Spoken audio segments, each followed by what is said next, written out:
Assalamualaikum warahmatullahi wabarakatuh. Perkenalkan, nama saya Andi Muhammad Mahdi Alamsyah dari kelas PTIKC angkatan 2022 dengan NIM 220209501067. Baik, di video kali ini saya akan memaparkan tugas saya, yaitu merangkum materi arsitektur protokol. Baik, langsung saja kita masuk ke materinya.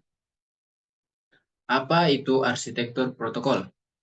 Sebuah arsitektur protokol adalah struktur berlapis dari perangkat keras dan perangkat lunak yang mendukung pertukaran data antar sistem dan mendukung aplikasi terdistribusi seperti email dan transfer file. Ada setiap lapisan arsitektur protokol. Satu protokol atau lebih diimplementasikan dalam sistem komunikasi. Masing-masing protokol menyediakan serangkaian aturan untuk pertukaran data antar sistem. Arsitektur protokol yang sering digunakan adalah protokol TCP atau IP yang Transmission Control Protocol atau Internet Protocol. Arsitektur protokol yang penting lainnya adalah model OSI atau Open System Interconnection. Kita masuk ke arsitektur protokol TCP atau IP. Arsitektur protokol TCP atau IP merupakan standar komunikasi data yang digunakan oleh komunitas internet dalam proses tukar-menukar data dari satu komputer ke komputer lain di dalam jaringan internet.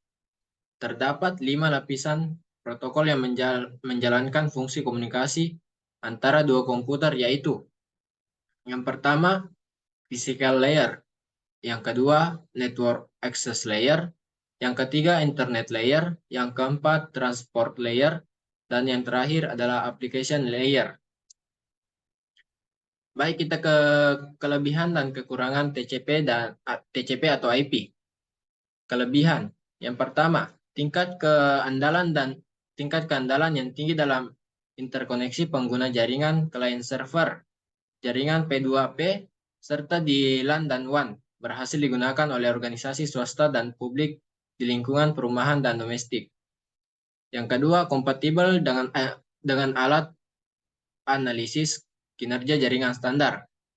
Dan yang terakhir, ini adalah seperangkat protokol multiplatform sehingga kompatibel dengan sebagian besar sistem operasi dan perangkat lunak lain di pasar dunia.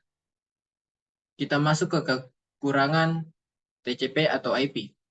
Yang pertama, ini menyajikan kompleksitas tertentu dalam konfigurasinya yang lebih sulit untuk ditangani daripada suite protokol yang lebih sederhana seperti NetBEUV atau IPX atau XPX. Yang kedua, ini cenderung memperlambat kecepatan transfer data pada jaringan dengan volume lalu lintas menengah yang rendah. Dan kelemahan yang terakhir adalah penggunaannya dalam layanan file atau server tidak kurang efisien.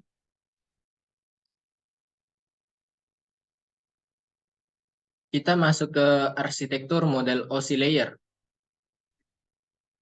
Model OSI layer atau Open System Interconnection merupakan suatu model berwujud kerangka jaringan arsitektural yang menggambarkan standarisasi koneksi pada sebuah komputer. Layer OSI sendiri merupakan susunan kerangka arsitektur yang diadopsi via protokol jaringan melalui 7 layer yang berbeda, yaitu yang pertama physical layer, yang kedua data link layer, yang ketiga network layer, yang keempat transport layer, yang kelima session layer, yang keenam presentation layer, dan yang terakhir adalah application layer. Adapun kelebihan dan kelemahan dari model OSI layer.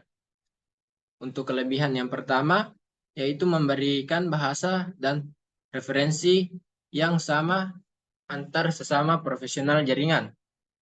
Yang kedua, membagi tugas-tugas jaringan ke dalam layer-layer logis demi kemudahan dan pemahaman. Yang ketiga, memberikan keleluasaan fitur-fitur khusus pada level yang berbeda. Yang keempat, memudahkan dalam troubleshooting. Yang kelima, mendorong standar interoperability antar jaringan dan piranti. Dan yang terakhir, memberikan modularity dalam fitur-fitur jaringan. Adapun kekurangan dari model OSI layer adalah layer 2 OSI adalah teoritis dan tidak melakukan fungsi-fungsi yang sesungguhnya. Yang kedua, dalam implementasi industri jarang sekali mempunyai hubungan layer ke layer. Yang ketiga, protokol-protokol yang berbeda dalam stack melakukan fungsi-fungsi yang berbeda yang membantu menerima dan mengirim data pesan secara keseluruhan. Dan kelemahan yang terakhir adalah implementasi suatu protokol tertentu bisa tidak mewakili setiap layer OSI atau bisa tersebar di beberapa layer. Baik, itulah video yang sempat saya sampaikan kali ini. Untuk kelebihan dan kekurangan mohon dimaafkan. Wabillahi taufiq wasada. Assalamualaikum warahmatullahi wabarakatuh.